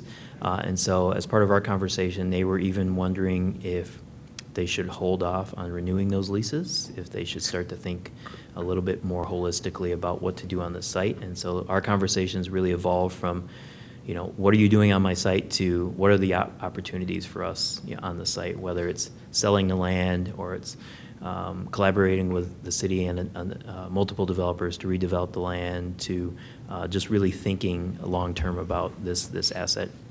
They did express to us in the conversations that this was a really challenging asset for them, and so the conversation, I think, opened them up to thinking differently about the future on the site. And then St. John's Hospital, a regular participant as part of the stakeholder committee. We met with them multiple times. No major plans or changes to the campus. We did talk to them about future opportunities for redevelopment, and they did mention a couple of long-term opportunities related to office space and potentially collaboration with like the University of Minnesota on space. And so some of those ideas have been reflected in our plan. And one of the key things that we heard a lot about is access for employees and visitors. So access to the campus, whether it's through transit or through automobiles or walking. And then the opportunity for their visitors and employees to be able to move throughout the district. So more enhanced circulation network, sidewalks, and more amenities for the visitors and employees within the district.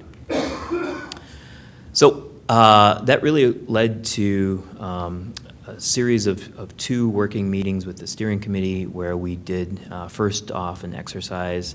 We had the steering committee working with Legos to actually start to develop massing diagrams and redevelopment plans, and then we took the input that we received as part of that and essentially modified that based on market conditions, real-world implications of how developers actually think about sites where developers want to be located, and that led to basically 2 iterations of a vision sketch. One that's been termed as a near term, so a short term.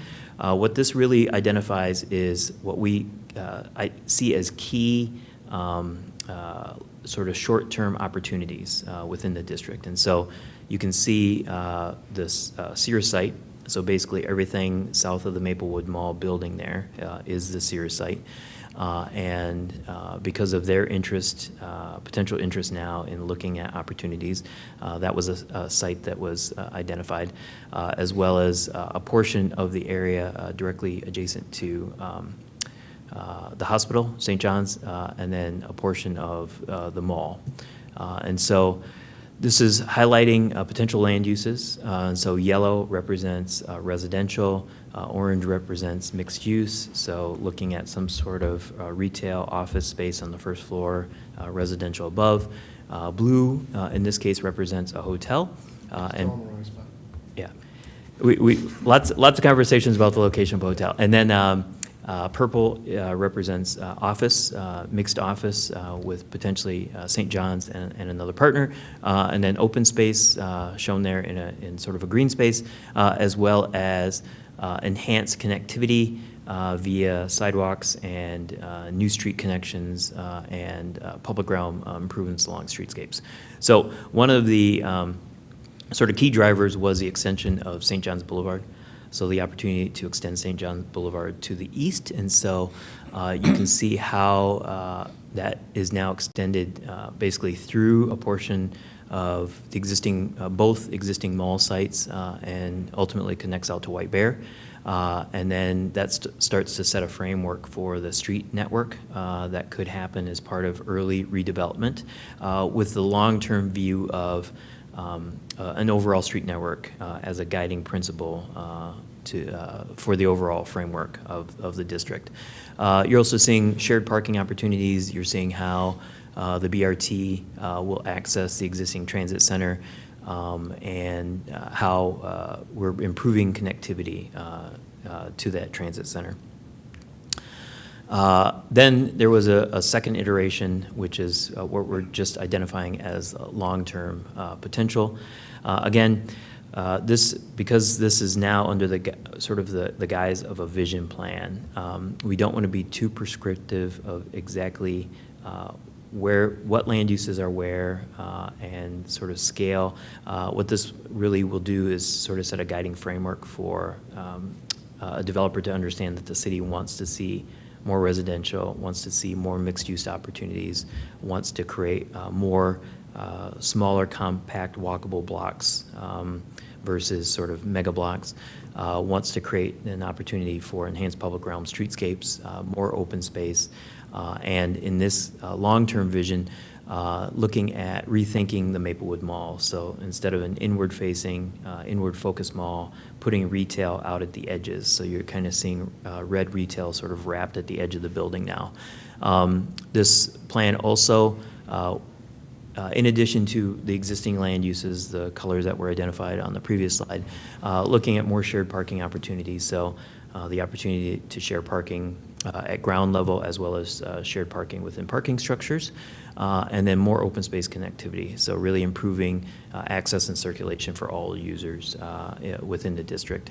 Some of the key highlights includes additional retail office out at the second BRT station along St. John's Boulevard, adjacent to St. John's, as well as you're starting to see more residential, again in the yellow, more mixed use, looking to create more sort of Main Street character, retail and scale of development surrounding the Maplewood Mall versus what's existing there now, which is obviously open areas of parking. And to create a much more stronger link from the mall to the library, which is another regional asset via open space and public connectivity. And a lot of those buildings are 4 or 5 stories high. Yeah, one of the key conversations that we had with the steering committee was overall building height and massing. Our first iteration of the long-term plan, which there were 2 versions, identified some buildings that were potentially 8 to 10 stories, so more density, taller buildings, and they were sort of focused either out at Beam Avenue or potentially internal on the St. John's Boulevard connection. But with, I think, conversations with our steering committee, there was a desire to sort of maybe cap the height of a lot of the mixed-use and residential buildings at somewhere between 5 and 7 stories. And so that's represented in this plan as part of the overall sort of density matrix. I think the only building that might be a little bit taller would potentially be a hotel, just because of the amount of the demand for the number of rooms probably drives that building a little bit taller, maybe 7, 8, 9 stories, depending on ultimately number of rooms. We had a lot of robust conversation about the location of the hotel. I think we had steering committee members that liked the location closer to the hospital, closer to Beam Avenue for access and visibility. We had others like Paul who wanted it maybe more focused on an open space, so maybe a little bit on the north side of St. John's Boulevard. We had others that even talked about maybe making it more centrally located, closer to the Maplewood Mall. And so we sort of balanced all of those. But again, I think that this plan serves as a guide for potential uses that the city wants to see, and ultimately you and the council and staff have purview over location of some of these land uses and the height and density of these land uses. And so a hotel in our assumption works best sort of out along Beam Avenue where it's better access and circulation in conjunction with a major landowner like the hospital. We had others who maybe thought it should be in a different location. And so when a hotel does come to the district, this plan will serve as a guide, but I think ultimately you all play a role in where it should be best located and situated. There's quite a few other simple analysis graphics that sort of went with that. So talked a lot about transportation, transit. Obviously highlighted here is the BRT line. We talked a lot about street hierarchy. So creating a new network of internal streets that were more pedestrian scale, bringing down the scale of the blocks to more of an urban condition. So maybe 300 by 300 includes multimodal access circulation via sidewalks, on-street bicycle. And then really looking to enhance some of the existing roadway networks with enhanced streetscaping, sidewalks, and connectivity. Pedestrian multimodal, so this really just enhances, shows enhanced pedestrian connections, enhanced crossings for those pedestrians, as well as opportunities for raised crossings. So it's hard to see in the plan, but we're showing a new connection from the St. John's Boulevard link just south of the existing Maplewood Mall building, and a pedestrian bridge that spans White Bear to allow you to access retail and parks on the east side of White Bear Avenue. Open space and green space, so you can see in here highlighted in green our new open space framework to allow enhanced connectivity and more programming and access to open space and natural elements. You can see it's probably a combination of public and private and sort of a hybrid between the two, but there's a really strong east to west green link through the heart of the district, as well as along St. John's Boulevard. And then there's a lot of green networks north and south. Maybe a little hard to see, but on the east and west sides of the mall, there are new larger open space connections, which basically sort of frame new and improved entrances into the mall building itself, but serve as flexible open spaces for community events or places for farmers markets or just sort of impromptu sort of activities for stakeholders in the district. We're also looking at really building off of what Maplewood is known for as it relates to green infrastructure and incorporating green infrastructure into the streets and the open space networks. And then land uses and density. So again, this is really highlighting potential land uses, which are color-coded here, and what you're seeing in the small circles is building heights. And so you can generally see retail is 1.5 stories. Mixed use is 4 to 6 stories. Residential, approximately the same. Hotels probably a little bit bigger. I think a lot of that's obviously going to be driven by the developer and the market conditions for what they need to meet the requirements, as well as your zoning ordinance to inform that. And then parking, and so everything highlighted in purple is potentially shared parking opportunities. Those are surface parking, so during the day serve retail, at night weekends, potentially a hybrid between retail and also residential. All the residential buildings potentially will have underground parking as well, so there'll be a portion of parking that will be directly associated with a building, and then some shared parking opportunities. And then what you're seeing there in the pink is basically 2 parking structures. So expanding the existing parking structure and then a new shared parking structure on the north end of the mall. We also, as part of the final document, have looked at how the Maplewood Mall itself might evolve. So in lieu of these 2 vision plans, also thinking and defining different alternatives for how the Maplewood Mall might evolve over time. And so a lot of different options with the mall, primarily because you have 4 or 5 separate landowners that encompass the mall and its parking surfaces. And so a lot of opportunities for how the mall might evolve over time, just related to each of the individual property owners, but then also adaptive reuse of those buildings, which is a lot of those options are identified more in language in the final document. So then here's again just the two plans. And then just a quick introduction to the design guidelines.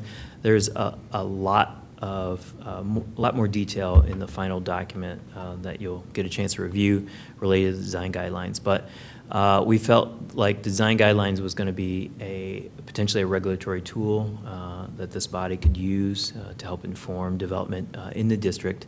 And so we built off of the comprehensive plan as it relates to guiding principles for the district to develop these guidelines. And so the guidelines identify street design, so it really kind of identifies all the different components of the street design. It also calls out specific design components of the streets for each of the individual streets within the district. We talk about building design, so you can kind of see just in the bulleted area all the different components of building design that we highlight as part of the design guidelines. We talk about open space design, so here's just one slide about the different typologies of open space, and then there's more detail about what we'd like to see as part of more detailed design in open spaces. And then with that, as I mentioned, we have another steering committee meeting coming up at the end of the month. That committee, at that meeting, will be presenting the committee with a draft document, a vision plan document. I think it's approximately about 100 pages at this point. The staff at the city now is reviewing that, I'm sure. I'm sure it's something that puts them to sleep every night just because of the overall length. But the hope is that we'll be receiving feedback from the city, making refinements, and then pushing that draft document to our steering committee at the end of the month, and then receiving additional input from them, and then refining the document, and then moving it forward in the approval process with the city. With that,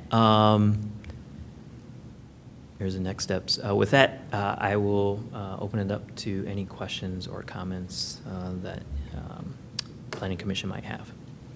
We reduced some of the parking spots too because of the plans that there's going to be more transit and more people walking, and so there might be a question of why there was so few parking spots. Yeah, we make a recommendation on what we think an overall ratio for parking would be. It's much closer to, in purely residential buildings, it's a lot closer to one stall per unit. In mixed-use buildings, it's a little bit higher just because of the opportunity for shared parking opportunities with whatever first floor use might be, whether it's office or commercial. And this district-wide strategy allows us to eliminate a lot of the surface parking that does exist out there and look for other opportunities, whether it's shared surface or shared ramp structures, but then also building off of projected ridership from the BRT, ongoing BRT study, and then sort of building that into the mix.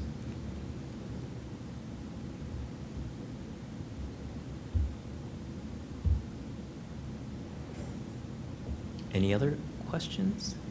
Yeah, does this plan take into consideration the existing construction, existing development around that neighborhood, like next to Costco and around the senior citizen area over there, the new development on County Road D?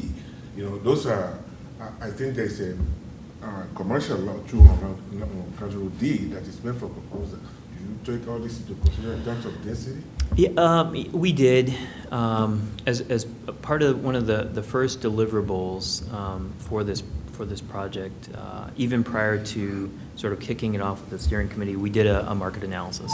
And so the market analysis really defined sort of current conditions of the existing market, took in consideration all the new proposed developments as well as recent developments, I think within the last 5 years, and then sort of made a projected assumption about what sort of development potential existed within this district. That was, when we presented that to the steering committee, that's where the project sort of took a little bit of a turn from a sort of a redevelopment plan to a vision plan, because with the realization that the market in the region is really strong, but maybe the market within the Maplewood in the mall area is maybe not as strong as of yet, but we see a lot of potential in the market. And so The market analysis identified a strong need for residential. A lot of the residential was really, that was highlighted, was really focused on sort of senior living and a mix of residential that maybe currently doesn't exist within the district. And so as we shifted away from purely a redevelopment plan, which actually probably, I would say the near-term vision plan really sort of highlighted sort of the near-term mix of potential development. So what was identified as part of the market analysis is sort of really reflected in that near-term plan to this long-term vision plan to really guide what the district could be in the future. And so when people ask, as part of this engagement process, you know, is this going to happen next year? Is this a long-term plan? We've been telling them, you know, generally in as it relates to even to the comp plan, this is, for us, we think that this is probably a 25, 30-year plan long-term. And so the intent is to keep it flexible and adaptable. So as market conditions change, this plan can still facilitate whatever is strong in the market, but then also be prescriptive enough so that the city is getting the type of development that they want out of the planning process. So we did consider, you know, sort of what's going on, but we also really just focused in on our district as well. So in your experience, do you do some comparison? I'm looking at the kind of the future of a mall, so to speak. It seems to me that the only major one that people like to go to now is the one over there, and Mall of America. The market is very strong in the strip mall versus the mall itself.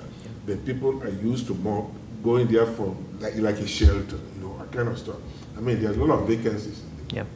And the reuse of the Sears area too. I don't know what is going to come through there. Right. But I don't know what you think about that. Yeah, well, part of what we did early on was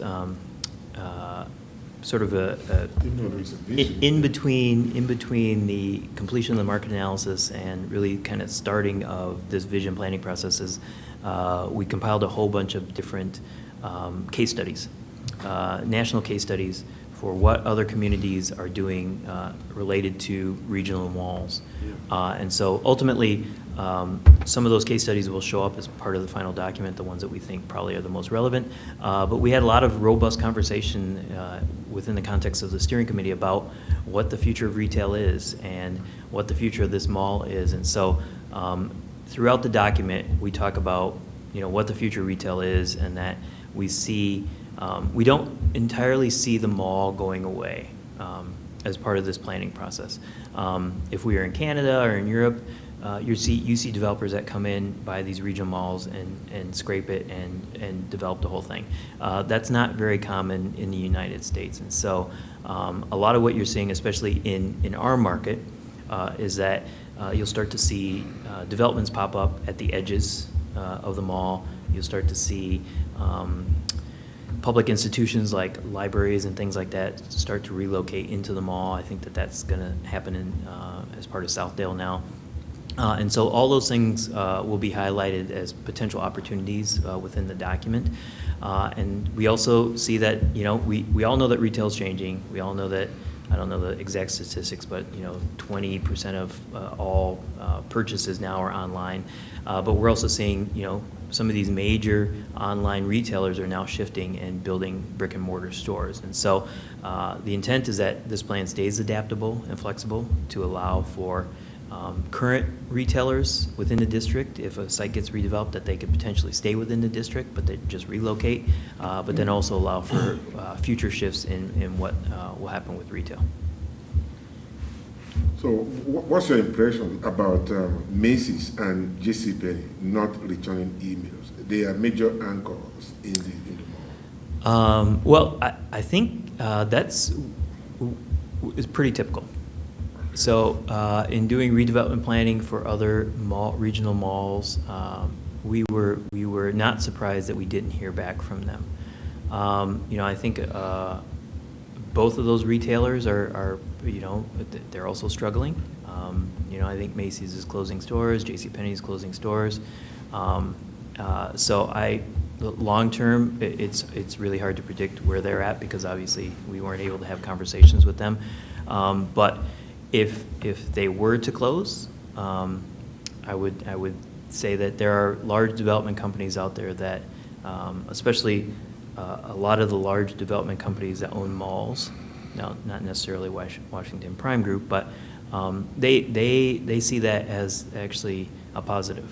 When a major tenant like a Macy's or a Sears leaves the mall, it gives them more opportunity to be flexible in how they fill tenants back into that space or how they actually rethink these malls. And so we've tried to highlight in the document some of those opportunities and that there are major landowners, especially of malls, that see that more as a positive than a negative. Do you know how long it took the Brookdale Mall market to transition? I mean, this would be comparable, I think, to the Brookdale site. Not specifically, but boy, I feel like it's been 10, 12 years that it's been, going through its transitions.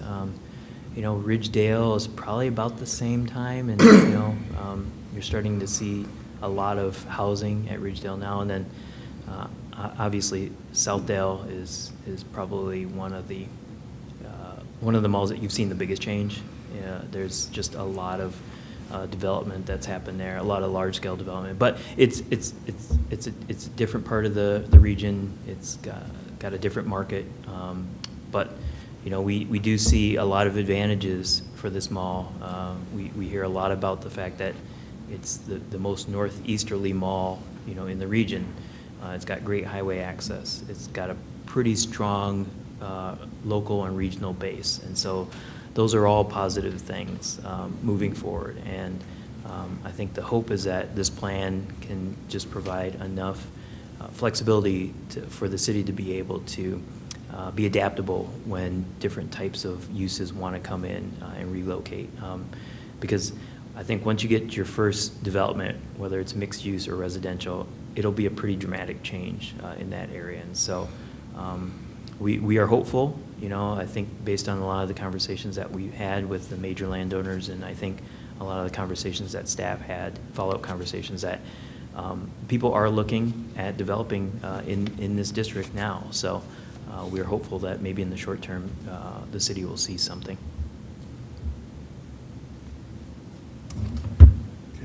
Any other questions?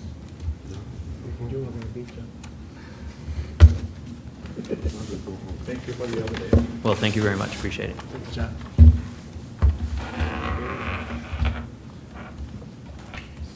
We have no visitor presentations because there are no visitors left. So. Okay, no visitor presentations today. We'll go on to item number 9, commission presentations.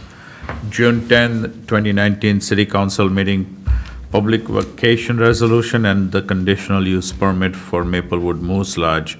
Who attended this meeting, City Council? Chair and Commission, we did not have a planning commission member that was able to attend, but I can provide a brief Sure. update. The public vacation resolution was actually on the consent agenda for council, and that was approved without discussion. And then the CUP resolution for the Maplewood Moose Lodge was under new business and also was approved with no additional new conditions of approval at that meeting. So what you approved was ultimately approved by the city council. Was there a contingent from the senior home visiting? that Chair and night? commission, no visitors showed up that night for the city council meeting. Interesting, interesting. Yeah. Item number B, July 8, 2019, City Council meeting. Commissioner Campi, are you going to be able to attend there? Sure. Okay, great. The two items are the variance and rezoning resolution for 380 Skillman Avenue today, and the reasonable accommodation ordinance amendment. Okay, I'm on it. you're on it, that's great. Item number 10, staff presentations. Chair and commission staff does not have anything further for you tonight. Okay, for the record, Paul Arbuckle was here, so that it's recorded that you are present and not absent. No, late. Okay, he was a couple minutes late. Later. If there's nothing else, we will adjourn the planning commission meeting at 9:02 PM. Thank you. Mike?